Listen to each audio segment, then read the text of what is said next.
Hey folks, coming at you soon. So excited. Good to hang out, do some fiddle music, getting our audio together here. Everything seems to be a-okay on the audio side. Okay.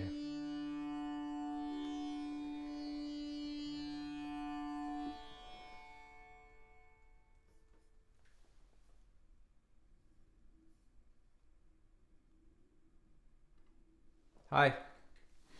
So, I'm just gonna be checking a little bit here with my friend and helper Yuri to make sure everything is cool. But I think so. Let me know if you cannot see the video at this point. Hello to everybody from around the world. Tom from British Columbia, Chaz from Tucson, Frank from Frank's over in England, I think. Nancy from Santa Fe, Owen here and present. I like your spirit, Owen from Virginia, Tara from North Carolina, Utah, Richard, Jason from Seattle. Hey, Jason. Bettina from Stinson Beach. All right. Close to my current residence, or I'm sort of moving to LA slowly, but San Francisco always dear to my heart. Stinson Beach is beautiful. North Georgia, Portugal. Oh, Portugal, Frank. Gotcha. Why did I think you were in England? Maybe because you have an English accent. Okay, folks, well, I'm just going to get started.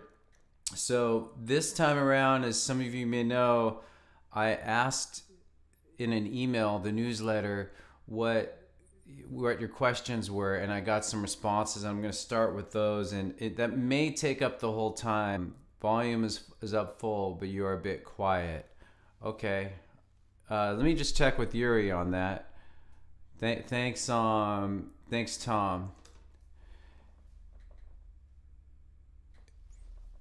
So, Yuri, let me know how the audio is. She also asked me to adjust this. Okay. Thanks for your patience while we're getting everything together. And so, yeah, as I was saying, I'm going to start with some questions that were submitted, and I just trying this out like a survey for a way to submit questions, and I think it makes it easier for me to answer without scrolling through stuff. And the only thing I wish I would have done was in the survey ask for people's names, because some of you, I think Tom Sazali said that he put his name in his answer, but not everybody did because they weren't prompted to. And I just think it's cool for people to have that option. So when they submit a question, you could say, hey, it's Tom submitting it, or not, because it's kind of fun for some people to, hear their question read. Okay, so anyway, that's neither here nor there. I'm just going to get going on it. The first question that I have here is somebody wanted to know about music symbols, music notation, and wanted me to explain a little bit about that. And they said that it was hard to find a kind of a simple, clear way to do that online. So I'm going to attempt to do that right now in a simple as way as possible without going into too much depth about reading sheet music. As some of you know, I've been creating lessons on this, and so the next step is to ask about the terminology. But I've been kind of taking a more intuitive approach, just very simple things, getting you to read simple things and to intuitively learn how to read based on starting with things you already know. So that's kind of the central idea of my approach to teaching sheet music, is that you first learn how to play, you get confident enough to play songs and scales, and then we go and use those things you learned to help you learn sheet music if you're interested. If you're not, don't worry, you don't have to know how to read sheet music, but it is a nice tool. On the other hand, some people get really bogged down in it. Some classical players are too locked into it. So I don't see it as absolutely necessary, but just another useful tool for you musicians. You know, you are all musicians if you're playing every day, and you may want this tool. Okay, so cool. So that's the spiel. I'm going to get into the answer now. I'm just going to kind of pull up some sheet music and talk through some stuff. So let's start with Carrie Polka. It printed really small, but that's okay because I have it. I'm gonna say goodbye and just show you this here for a second, and I'm just gonna talk through some things, and then I'm gonna open the field for questions just about sheet music terminology. So start, and I don't have a pointer, so I'm just gonna have to describe it. If we go to the top line, the very left-hand side, there's a squiggly line. That's called the treble clef.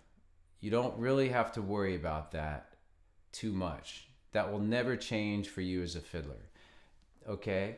Next thing you'll see is a hashtag sign, or that's called the sharp sign. Okay. And that tells us, and that there is called the key signature. Okay, so that tells us. So sorry about that. I might just do some drawings or something to make sure that this is getting across. Hold on a sec. So I'm gonna keep talking. So that sharp symbol tells us that this song is in G major. Okay, so this song is in this, and I'm just gonna make a little illustration right now, show you, just to make it crystal clear since I don't have the pointer. All right, oops. So this is a sharp sign, okay? And then I'm gonna draw the treble clef sign. That's the treble clef sign. This will always, for fiddle music, you will 99.9% of the time it'll always be the same. You don't have to worry about that.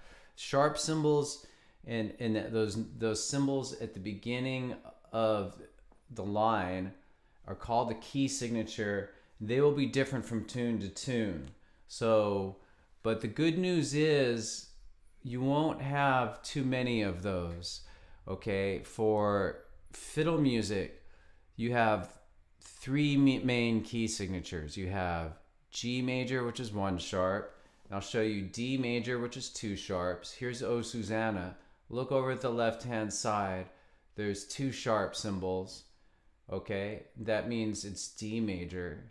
Okay, and then A major would be 3 sharp symbols. Okay. And we can make our minor keys from those. So most of the time, that's what you're going to see. There'll be some exceptions. No sharps or nothing in the key signature means C major. 1 flat means F major. All right. So apologies if this is information overload. I'm going to take questions in a minute on music notation. I'm just going to keep talking for a minute. So, okay.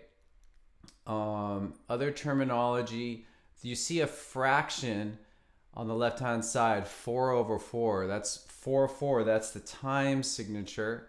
All right, and what that means is that's how we count the song. We count it 1, 2, 3, 4.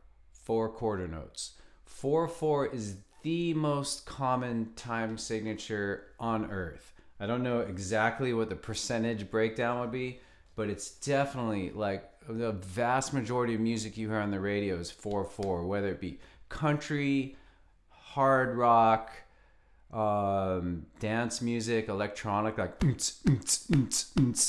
that's 4/4. But as fiddlers, we do often have exceptions, And the big exception for that would be 3/4, which is, guess what that is? It's a waltz. So 3/4, 1 2 3, 1 2 3. So going back, I don't have a waltz pulled up, unfortunately, but so you would just see 3/4 there instead of 4/4. And then the other exception would be jigs, which are 6/8, and that means 6/8 notes per bar. 1 2 3 4 5 6. 1 2 3 4 5 6. Okay, so almost done with this question. Just gonna go through a few other things. Each one of the boxes, or every time you see a line, there's like a little box of notes. Okay, and those boxes are called bars. They're also called measures. Okay, I think bars might be a little bit more common. And then if you look at the third bar, you'll see a note with a dot. Okay, I'm gonna draw a little picture. And that's called a dotted quarter note. Okay, so I think it's too much in this moment to quickly explain all about reading sheet music. I'm just gonna stick to the terminology. So this is the dotted quarter note here, and then this is an eighth note, the little flag at the end. Okay, and let's go to carry polka. So yeah, so carry polka, you'll see those dotted quarter notes and eighth notes a lot. All right, so there's a lot of strategy with reading sheet music. That the intention of my course is to make it easier for you. And one is to, I'll just touch on it really quick here, is to, when you see a certain pattern, to then look for that elsewhere. So if we look at carry polka, we see that dotted quarter note happens in bar 3. The same thing happens in bar 7. Same thing happens in bar 11, at the end of the second line. And so the point of this is that it makes it easier for you. It'll be a lot easier once you start noticing patterns. You'll be like, okay, I got that, and now I got it there. And these dotted rhythms are tricky to figure out, but they're actually not that hard to do. So, okay, but I'm going to try to, I tend to wander, I know, and I'm trying to be more focused with my answers. So I'm just going to finish a few other terminology things and then take your questions. The letters at the top above the music refer to chords, okay? So that those are kind of intended for whoever's doing the backup part. So usually that's guitar playing, G, C, G, whatever, okay? Or mandolin or accordion or piano. But as some of you know, I teach how to play backup too. And so you may eventually, or maybe some of you are already doing backup, and then after you learn a tune, you could go and learn the backup. And I have some lessons on that, and eventually when I have time, I'm going to make more on just how to do backup for different songs. But it's a great thing to know how to do, even though fiddlers tend to, not be the main backup instrument. It'll make you more rounded as a player. Okay, so there's Susanna. I'm going to go back to carry polka. In terms of terminology, we've learned most of the things on this page. You can look at the end of bar 8, you'll see like a series of lines and then dots on either side. I'm going to draw a picture just to make sure, but that's called a repeat sign. Okay, so that looks like this, and what the repeat sign is basically saying, go back and repeat that whole section in between the repeat signs once. So if we look at carry polka, when we get to bar 8 and we hit that repeat sign, that's telling us to go back to the first bar and do it exactly one more time. Then we move on, and then as you can see, the B part has repeat signs, and we'll do that twice too. Okay. One last thing that's here that I don't think I've explained, that's going back to the very beginning. you'll see a picture of a quarter note equals 70 at the top left-hand corner. And that is the tempo marking. That tells you if you have a metronome, you set your metronome to 70, and that each quarter note will be one click. So it'll be probably like something like, so that means 1, 2, 3, 4. All right, so that's basically giving you a practice time. All right, now that's a suggestion. Okay, it's probably a suggestion based on whatever version of what it was transcribed from. But ultimately, I think that when you're learning something, you do it at the easiest possible tempo for you. Not super slow, not super fast, just a good mid-tempo. And then if you're interested in playing faster, which is another question that somebody else had, then you would push the tempo of both ends of the spectrum. Okay, so, but that's all I'm going to say on that, because I want to kind of stick to the question at hand. So now I'm going to go look at the chat window. Okay, audio's okay. So sorry. So please, anybody who's got a question on the terminology of music, fire away right now. Hey, Cindy from Appalachia. I'm just going to say hello for a couple minutes. Not a couple minutes, but if anybody has any other questions on terminology, let me know. Okay, Frank's going to... When you see a note on the staff, for example, a G, how do you know which G it is? Is it the open G string or D3? Excellent question. Why did you say it was going to make you sound stupid? That's a great question, Frank. I'm trying to think of, it's such a good question because to me it's challenging because I've been playing and reading for so long. It's just the simplest answer, Frank, is to memorize exactly what those are. Okay? And I feel like that's an unsatisfying answer, but I think it's the best answer. So he's asking if you... I'm gonna just pull up the sheet music, see if there's an octave there. I actually don't think either tune has that, but give me a sec here. Okay, so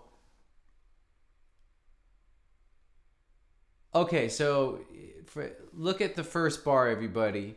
The second note is a D note. That's the note that sits just below the staff, and I might draw a quick pic, but so that's a D. But then if we look at the second note of the B part, that's also a D. So I'm drawing little pictures for you right now. I should have done this in advance, but just study that for a sec.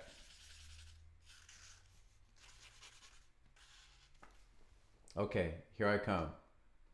So Frank's asking, well, these are both Ds. How do I know which is which? So this D is an open D. This D is third finger on the A, okay? And the simplest thing is that you just learn to memorize these, okay? You learn that this, and in the course we're gonna do it very step by step. I'm slowly rolling out the lessons, but you just hardwire. This is the first one you learn in your brain, and then when you get to this, I'll have you kind of go back and forth and see how they're the same note. Now, in terms of the way the music notation works, this is the D, which is this one, which is on the A string, is a higher note, right? So here's open D. And this is a higher note. And notice that it's a higher pitch, is a better way to put it. And so basically this whole system of sheet music is based on like higher pitches going up and lower pitches going down. And this is why it's sort of, to my mind, better than tabs. Once you get it, it's more visual and immediate. You have to do less calculation of G2, A4, you know, you just know, oh, that's higher and lower. Eventually your brain is just going to kind of not even be thinking these note names as you go. You're just going to be playing and kind of adjusting. All right, so I hope that answers your question, Frank. Let me know if you have any follow-ups, and if any of you other folks, okay, here we go. Tara, can you tell us what to do when we see it, for example, dotted quarter, and how to play that? Okay, how we play that. So, thanks for the question, Tara. I'm going to show you. So, first off, this is a dotted quarter again, and this is an eighth. So if I just play those together, and this is from, I think this is from both tunes. Like you could see it in O Susanna. So if we look at O Susanna, the second bar, we'll see a dotted quarter and an eight. So I'm gonna play that. So that would be, so I'm gonna just play the beginning of the phrase. So if we just laser focus in on this note, these two notes, we have da da da da da da da da da da da. So Tara, that if you just loop on this for a few minutes, you're gonna start to really get the feel of a dotted quarter note and an eighth. Okay, so I'll do it again. Da, da, da, da, da. Listen to it in context. All right. Another kind of way you can wrap your mind around this and get used to the idea is you can do quarter notes. Then do eighth notes. And I'll do dotted quarter note and an eighth note.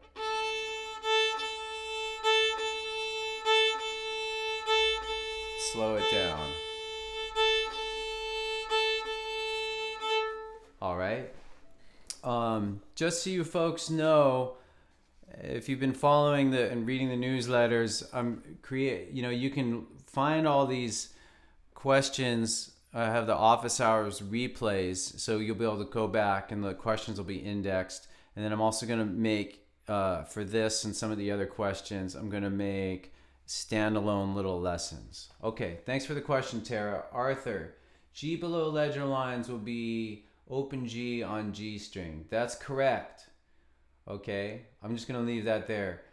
Julian, a question on the end for the end. Okay, so please ask your question again, Julian. If we have time, I'll get to it.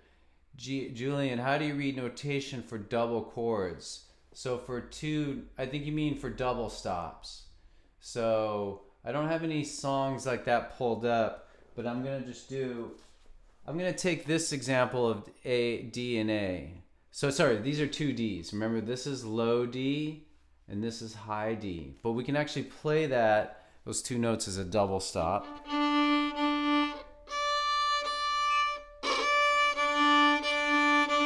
So I'm playing open D and A3 together. It's kind of a cool double stop. It doesn't really form much of a chord because you ideally want to have at least two different notes. But I'm just because we already did this, I think that would be a good example. So if I were to write that as a double stop, this is how it would go.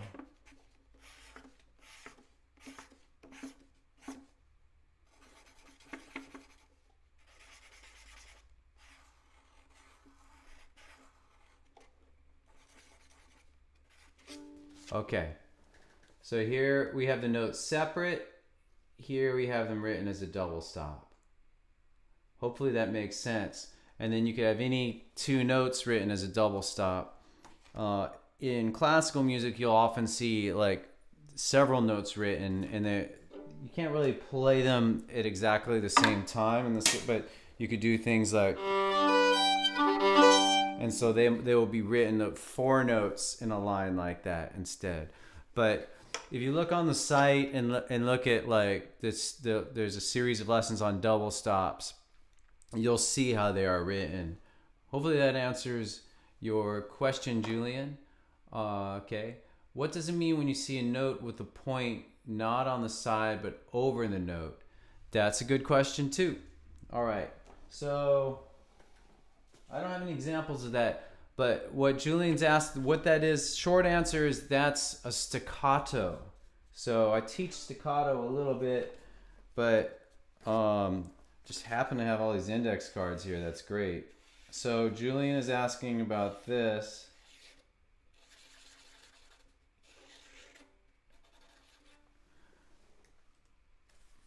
So there's a note, there's a dot underneath the note, and it's confusing because sometimes you'll see dots on the side. Let's pull up this other example. Okay, but these mean different things. This refers to timing.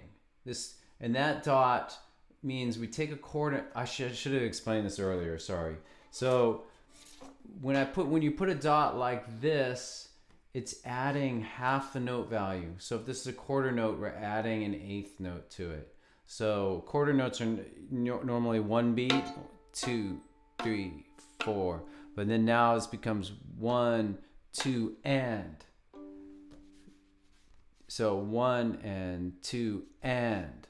1 and 2 and. All right. So I didn't think that explained it very well, but basically a simple way to look at it is the dot extends the note a little bit, but when the dot is below, it becomes staccato, and staccato is shortness of the bow.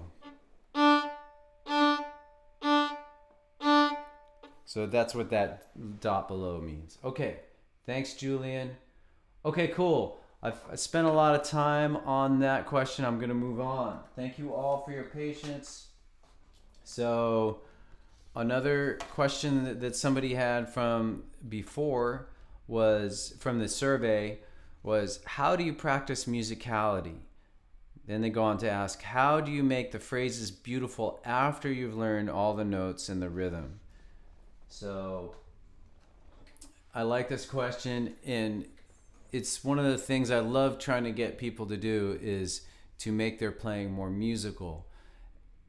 I think perhaps the best thing you can do is to learn a song really well as you can, and then we try to go deeper into it by using looping to make a small piece sound really musical. So like so there's a tune I started with called Wind That Shakes the Barley that somebody else had a question on.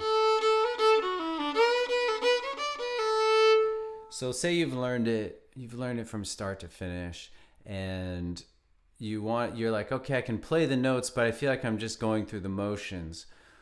What I recommend doing is looping on a part until you can really feel your body relax with it. So take the first bar.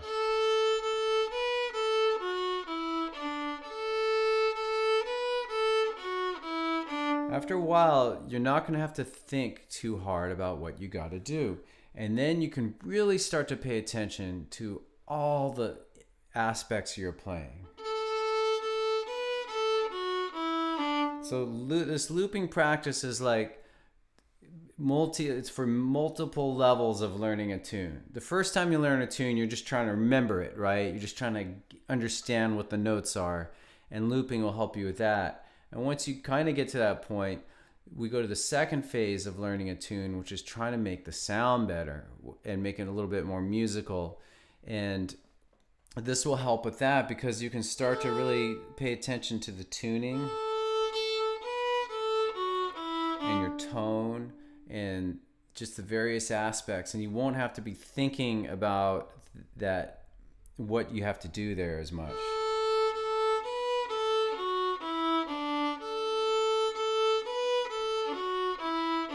Okay, and then I would say start playing with expression, which is the third phase of learning a tune. So say you have it relatively well in tune, you have the timing down, then try to play with subtle volume changes, like play it a little softer. Then a little louder. Using more bow. Then, and this is all kind of a fiddle journey you take towards making it more musical, and it just doesn't end. Like, I'm always discovering ways to bring expression to something in a new way. So there's no final resting point, which just makes it fun. You know, we can keep learning music forever. So, and then I would say use some of the tools like the way I've taught scales, and so almost getting into the realm of variation, but this is a way for you to explore, and you do it on a small piece, and this will help you find like musicality in it. So you could, for instance, do something with like staccato, like the example from the sheet music earlier, which would be I'm not going to pull it up now. Oh yeah, so staccato again, just to tie things together, is that marking in sheet music, but you could do it on a fiddle tune. Now, I must say, most fiddlers don't do staccato. In fact, a lot of them would probably scoff at the idea of my suggesting it. But I think that it's part of you becoming a better player is being able to do staccato. It makes you more precise. And then you can always let go of that precision and play more sloppy if you feel like it. Or looser, I should say. But so we just start to explore different things to make it musical. Maybe you explore slurring. And you experiment with different ways of doing it. Maybe just 2 notes. Maybe more.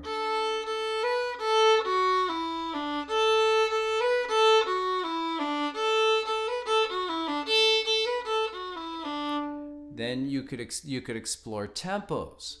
You know, like playing it really slow will make you think and feel the tune differently.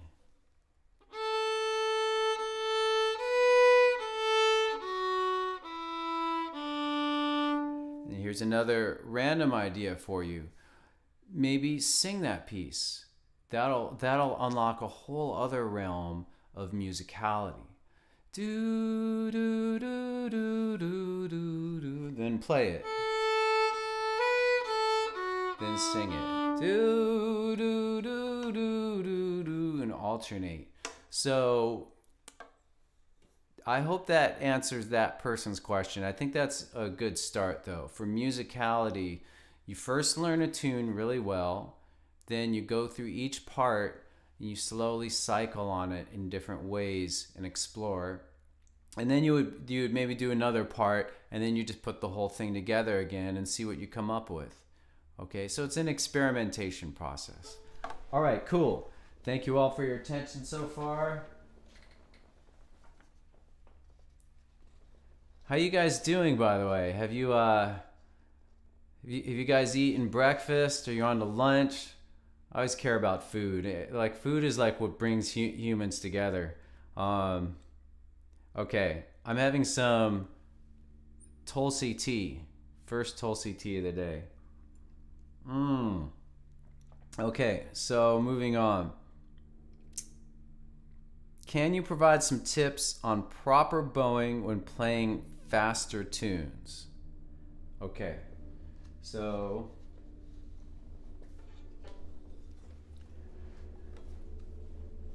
I have some ideas on this. The person who wrote this said, for example, what's the best way to play the same note repeatedly and very fast, such as in Liza Jane at full tempo? Since the left hand fingering doesn't change, I can't just slur the notes. Does the bowing motion at that speed come from moving the bow, the entire arm, or is it just the wrist? Hey, Frank just ate dinner. All right, way past lunch. Maybe we'll just have to have like a cooking episode once where we share recipes. Okay, back to the question. So the short answer is get your wrist involved as much as possible. See if you can, it's almost like waving.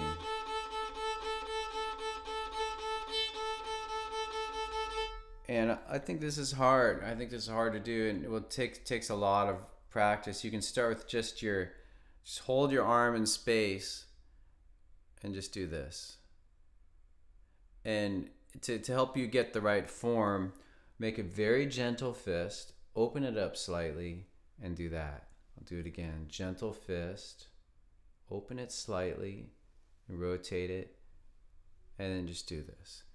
So there'll be some motion that happens with your forearm, but you can do a lot with just wrist and keeping your shoulder.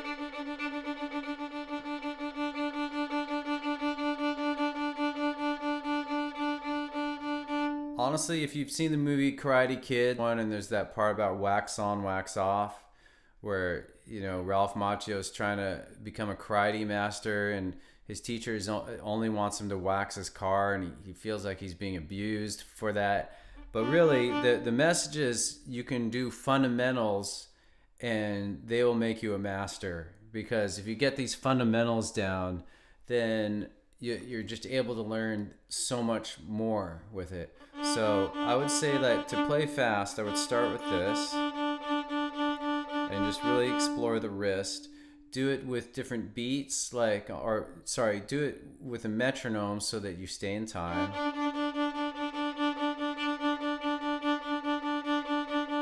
And then you could start to add finger left hand.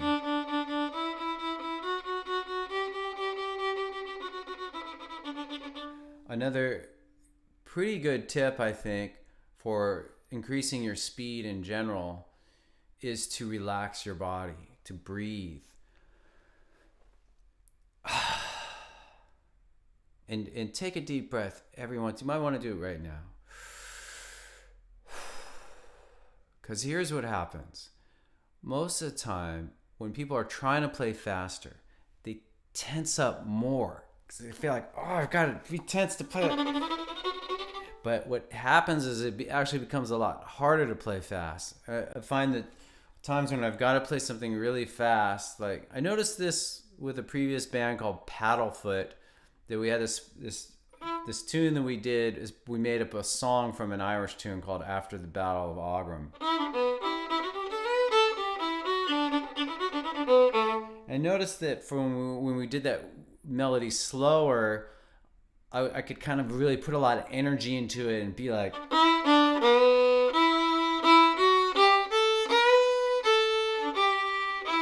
but then when it got fast, I almost like had to take a step backwards and just kind of just let the fiddle work on its own, and try to do as little as possible almost.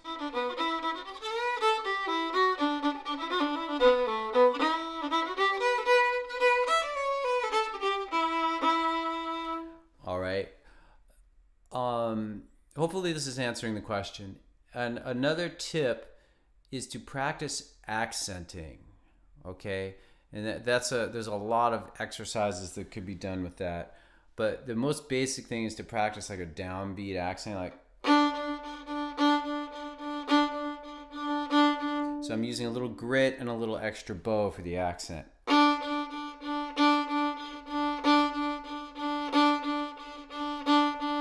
And the reason why this will help you play faster is that the unaccented notes you don't have to worry about as much.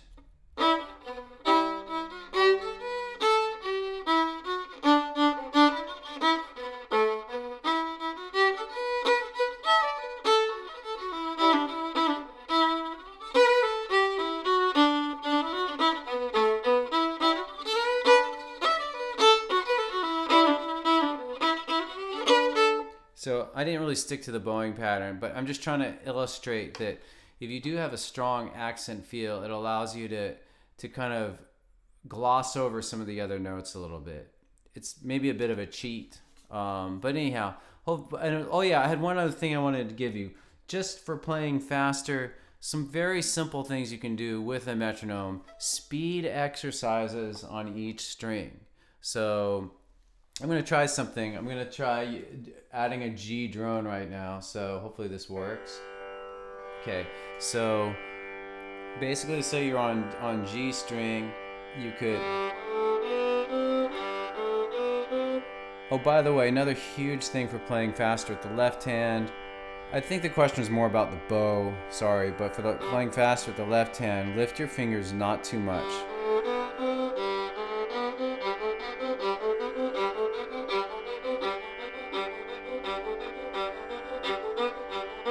Accent it now a little bit. You accent different notes. Accent the second finger.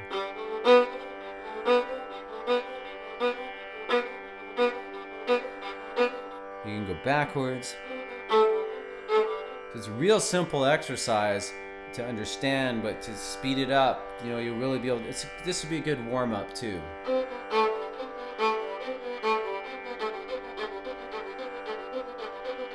You really have to just use very minimal energy, very little effort, which is the kind of counterintuitive thing about playing faster. And then you can go up and down. You could add slur pattern, slur 4. And you can do that on every string, okay? So, all right. So I hope that answers that question.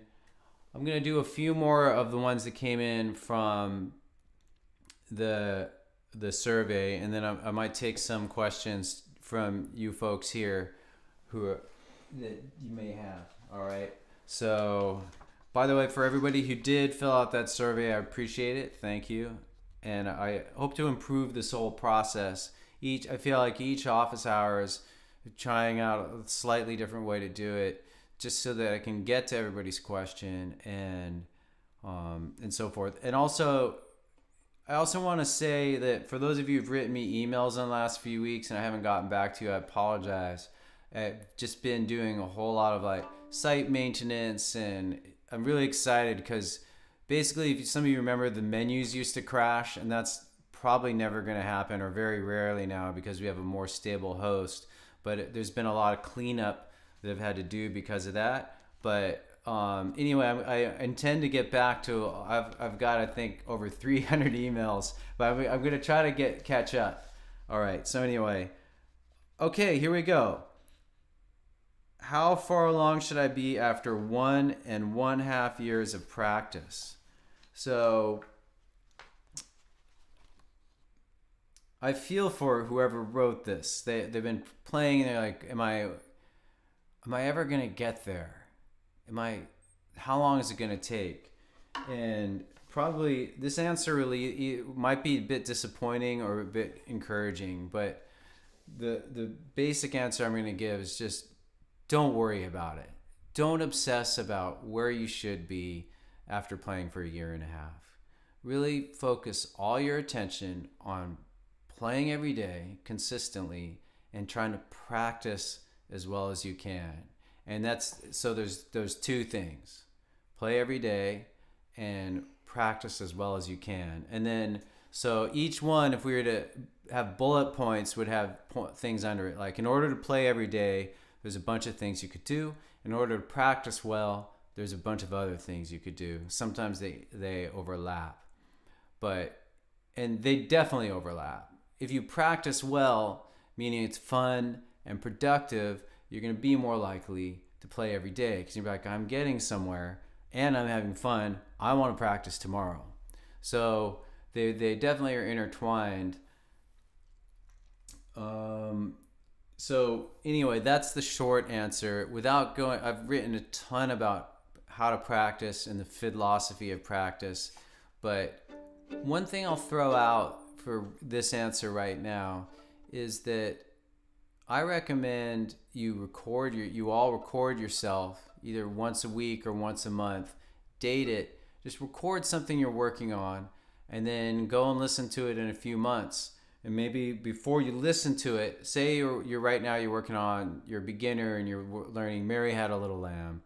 Record the best version you have, date it, and then a couple months before listening to it, record another version, and then listen to both. See if they're different. If you've been practicing regularly, they probably will be. They'll probably the later one will be better and not worse. If it's worse, then you're probably going too fast. You're probably doing things that are too hard for you. Okay, so But anyway, whoever asked that question, that's a good question. And again, play every day, practice well. Don't worry about where you should be. There's people who have all different minds and different kinds of intelligence and ways of learning, and you never know what'll happen with you. You may have some breakthrough that happens after you get to the 2-year mark where you're like, oh, I just had to do that, and now I just had to lower my shoulder, and now I sound so much better. So yeah, I mean, I'm not trying. The last thing I'll say about this, I'm not trying to say be complacent and don't care about, progress and where you, but have your focus be on making your practice consistent and good. Okay, so cool. I think that's good for that answer. How to do a clean string crossing. So that's the, I guess, a 1, 2, 3, 4, 5, fifth question right now. And I'm going to just briefly touch on this because there's a lot on the site about it. And I think it might have been asked before. But to do a clean string crossing, this is a beginner thing we teach, but then you can do more advanced versions of it. Basically, you create little pauses. So say you go down on D, and then give yourself time to get to the next string. This is the fundamental exercise. I call it stop and rock. And notice I'd really take my time. Most beginners don't want to do that. Most beginners are like, okay, I know what you're doing. And there's something about the human brain which makes us faster, go faster, drive faster. But if you really take this to heart, then you'll get better at these string changes. And then eventually, and you just work your way up, work the speed up, slowly speed it up. Then you can do more complex patterns like paradiddle.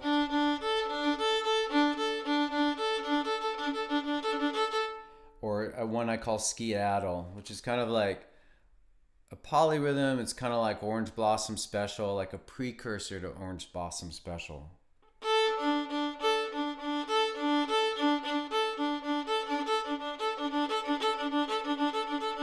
So, yeah, that one is called skedaddle. And then all these things that I've done, notice I've done them on open strings. You could then extend and deepen the practice by adding fingering. So I could put down my D1, which is E, and do.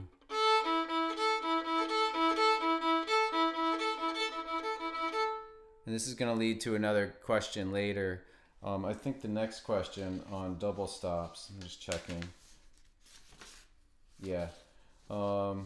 So that's about it. So just basically practicing very deliberate string changes, and then speeding it up and doing different exercises and adding fingers. Okay. And then one last note on that pausing can also help you clean up your left hand. So say you're doing some tune, or like, and it's sounding messy.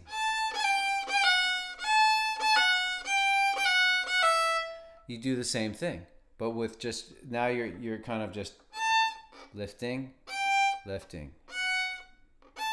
And that may seem boring and just too granular, but if you do that a little bit, then speed it up a little bit,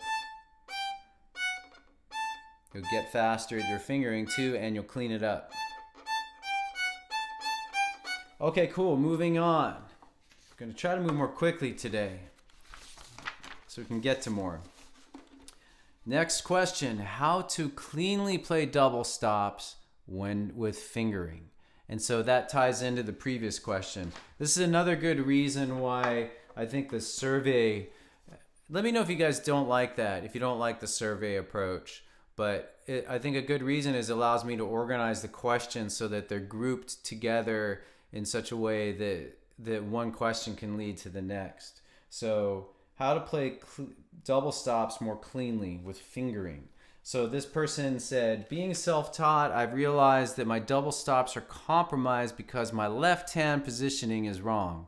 I also have small hands, but play on a 7/8 violin. So I have some ideas for you and for all of you who are interested in this question. So first off, make sure that when you finger, your fingers going down on the pads flat, that they're coming on the tips. This is a very fundamental thing, all right? And there are some exceptions to this with some double stops, but in general, you want to come down on your tip, the very tips of your fingers. So I'd start, you can practice this without even playing. Just practice fingering on the tips, and then do that with simple things.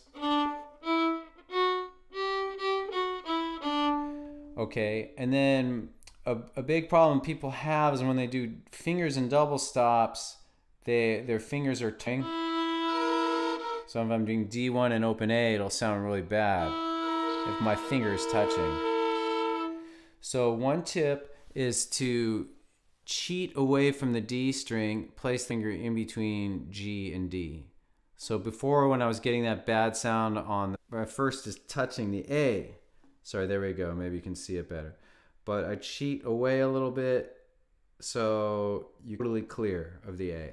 So that's the first tip. There's another tip, which is less of a tip and more of like a preparation for this. And that is and this relates to this question about cleaning up string crossing. So you would practice string crossing with fingering, like D1 to open A. But notice I hold down D1. And so if your fingers touching the A, you'll have the same effect. But if I lean A from the A, all right, and then I could sequence that with like go open D to A, D1 to A.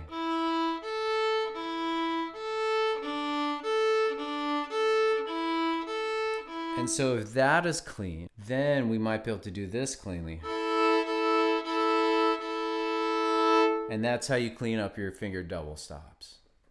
Okay, so anytime you have any even more complex ones like D2 and A3.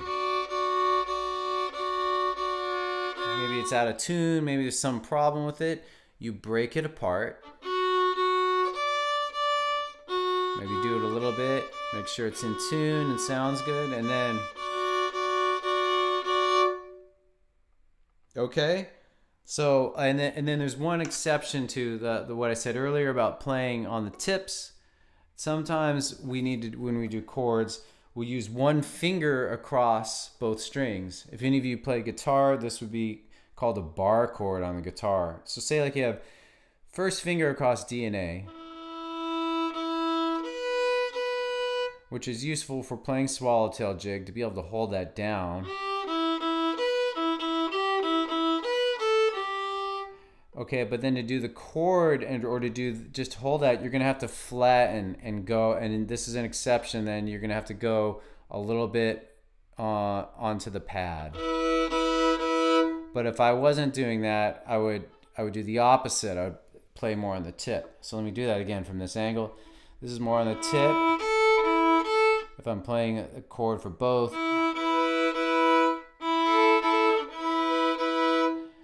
If you get with a little bit more advanced technique, you don't really have to flatten it too much.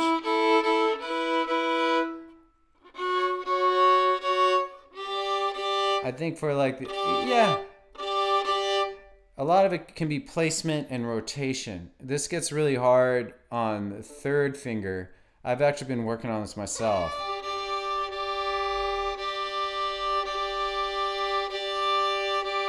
So it requires like a perfect placement and there'll be a little bit of flattening. Okay, so okay, cool. Maybe I'll do another couple. Today guys, I have to stop right at 1:15 because me and the missus are gonna go buy some plants.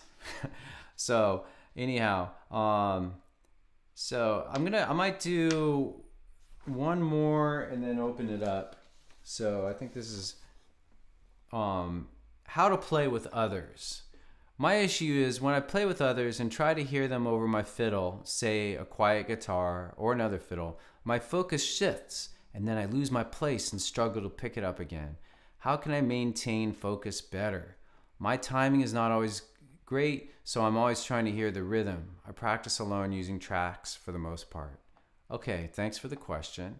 So I think it's a cool question, and there's definitely to practice to prepare for playing with others.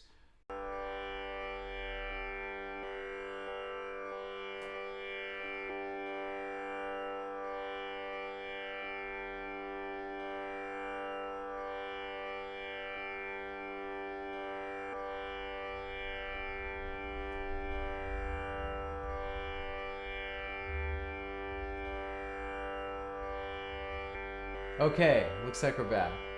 For those of you who are still here, thank you for hanging out. And I'm going to continue with that same explanation. Check the chat window. Let me know if it's back. This is another out. Cool. All right, thanks, Kelly. So back to it. So the point is, you're training yourself to hear you're playing in something else using drones and play along tracks, and you do it very slowly and methodically, and you start with something as simple as a drone, and then you can play a simple, like just the first 4 notes of G major scale. You can hear the drone with it.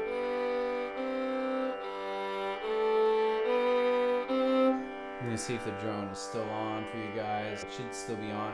Okay, and then you progressively do like more challenging things, and then see with your mind if you can hear this. And if you don't worry about it. Maybe just go back to alternating between listening to just drone, then playing. And so in addition to using drone, I would then try to use a metronome.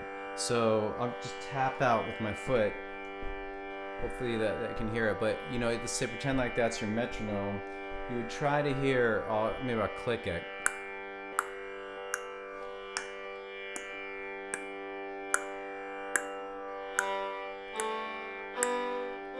And you do the same process of alternating between just listening to the metronome and just playing along. And this is going to really train you to hear other instruments as well. So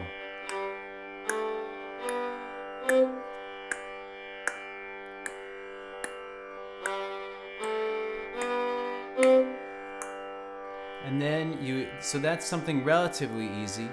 And then you would alternate between the metronome and playing a hard phrase, and then do both together. So staying in G, that's a tune called the Banshee. I'm just gonna do that much from the Banshee. So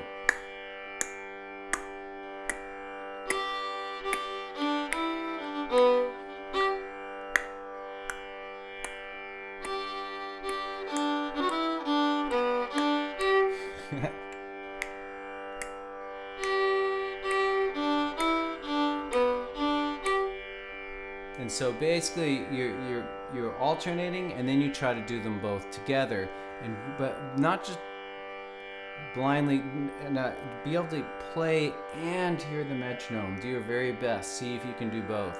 And then you would extend that to a play along track between just listening once, playing once. Just have your fiddle ready to go and alternate between listening and playing. And eventually this practice of alternating between listening and playing will help you to hear everything. Another good tip is when you listen to music now that you're a musician, here's a question for you. And you can type your answer, but for all of those you still here after that technical problem, thank you. When you listen to music now, is it a different experience? That's my question to you all. I'll ask it again in a minute. But when you listen to music, is it different now that you play an instrument? To be clear. And so here's my idea to you. And my idea is when you now listen to music, focus on one instrument for the whole song. So if it's a rock song, focus on the guitar for the entire song. Or then listen to it and listen to those drums the entire song. This is going to expand your musical awareness so that you can do that when you play. So you can, this is great. I love this question. You can practice without playing, and one of the ways you can do it is really active listening. How much can you scan the entire musical landscape and pick out every single thing? If you go to an orchestra, or going to see the symphony is super fun. Oh, the drone is on. Okay. So going to see the symphony is thanks. Becomes, you know, even if you're not into classical music, just listen to, just use it as an exercise and listen to everything that happens. Put your attention on everything. And by doing that as a listener, you'll do that more automatically as a player. That's the best answer I could possibly give. That's better than the whole, I mean, you should still do the practice of using a drone and putting your attention on that and then on playing. But the primal step is to become an active listener. Okay? So cool. Thanks for whoever gave that question. It looks like there's a follow-up question. Does YouTube have the drone in different keys? You probably can find that you can find anything on YouTube. You probably could find different drones in different keys. So Kim Harris, definitely different now that I can play something. Okay. So I have a little bit of time left, maybe 8 minutes. Does anybody have any question? I could maybe do a speed round or something. That might be fun. If anybody has a question, this is like the new thing we just came up with, speed round, so I can get to everybody who's still here. All right, so I'm ready when you are.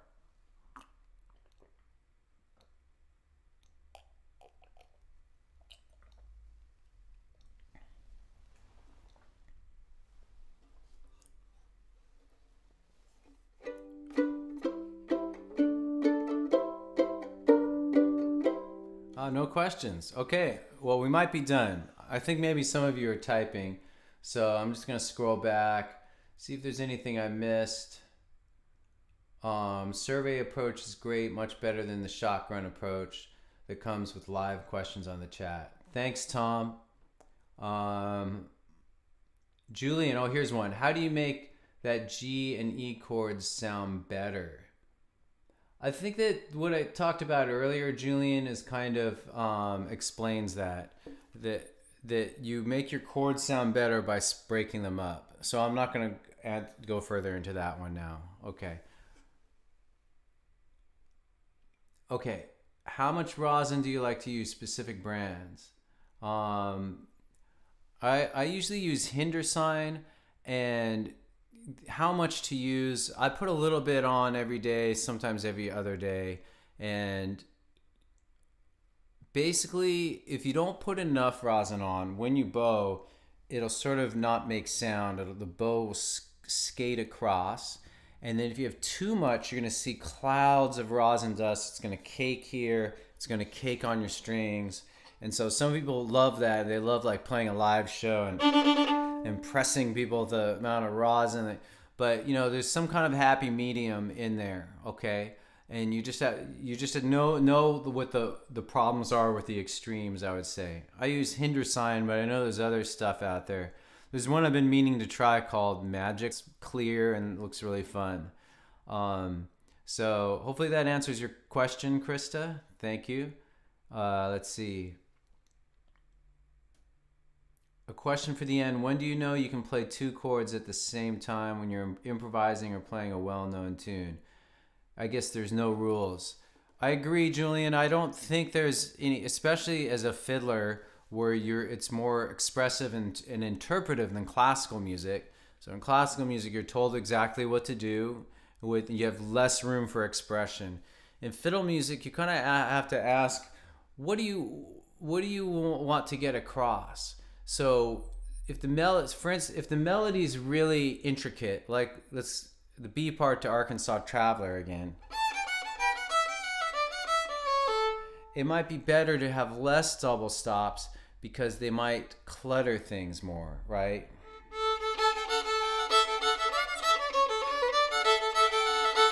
But maybe you like that. So it's a very subjective thing, is what I would say, Julian. But the take-home message is, if you want a melody to cut through more, you tend to use a little less double stops. You can use your double stops more sparingly. Like you can use double stops as an accent, like.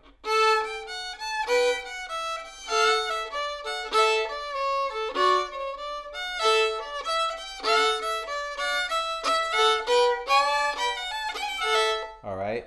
So, okay, cool. Speed round. Next thing, mechanics of turning the bow around. So that means changing direction.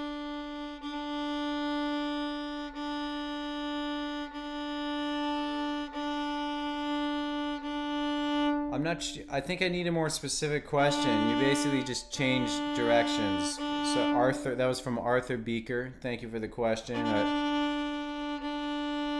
I'm not sure if that's what you're asking about, changing the bow direction. So I'm going to keep going. Speed round. Fifi. How often do you change the strings on your fiddle? Not enough, Fifi. But I usually you can start to tell that they're sounding dead a little bit, and then I'll change them. Or the rosin is really caked up, and I don't know. You can clean the strings too with rubbing alcohol very lightly on a cloth. I shouldn't just gloss over that. If you are going to clean your strings with rubbing alcohol, put it on a cloth, turn the fiddle upside down, and clean it that way. Just so that you don't want rubbing alcohol to get on your. So it's recommended to clean it like that, or just with a towel with very little bit of rubbing alcohol to avoid it dripping. So, but. Yeah, so hopefully that answers your question. I don't change them too often, but maybe every couple months, something like that. Maybe every 6 months. I should keep track. I should have a database on this. All right. How do you know how Kelly Hansen hasn't had a question? How much do you know to tighten your bow hairs? You know it's too tight if it starts to look like an archery bow. So there it is, too tight. It's curving out. Bad for the bow. You know it's too loose if loosen it, and when you play the bow, the wood is touching down. So the wood is flush against the hair. So somewhere in the middle, the Goldilocks principle. I think this is probably what a lot of fiddlers would do. I think classical players would have it a little tighter. Okay? Thanks for your question. Arthur, so wrist or fingers? Okay, okay. Thank you, Arthur. So he asked about turning the bow around. When you get to the end, basically when you're going down bow, as you get towards the end on a long down bow, your wrist is going to go like that, bend backwards, and then it's going to bend forwards as you go up.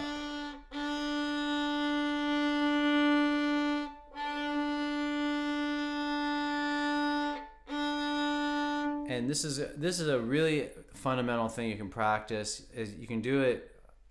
You normally have people do it like, standing, and they're doing big motions, but just for the sake of being on camera, up and then down. Up and down. You can just do it, and then you can do that same motion side to side. So your wrist is like this on the up bow, like that, and then when at the turnover, there's just a subtle change in both ways. All right. So you practice it even without the bow. Definitely a wax on, wax off type of thing.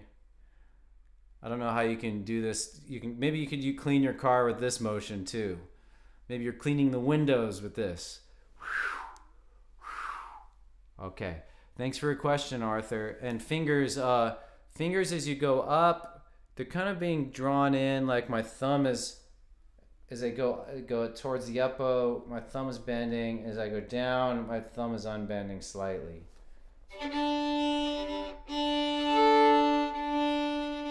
I think there's a slight pulling in, but it's all very subtle. I wouldn't try to do too much other than keep a good form, a good relaxed left hand form.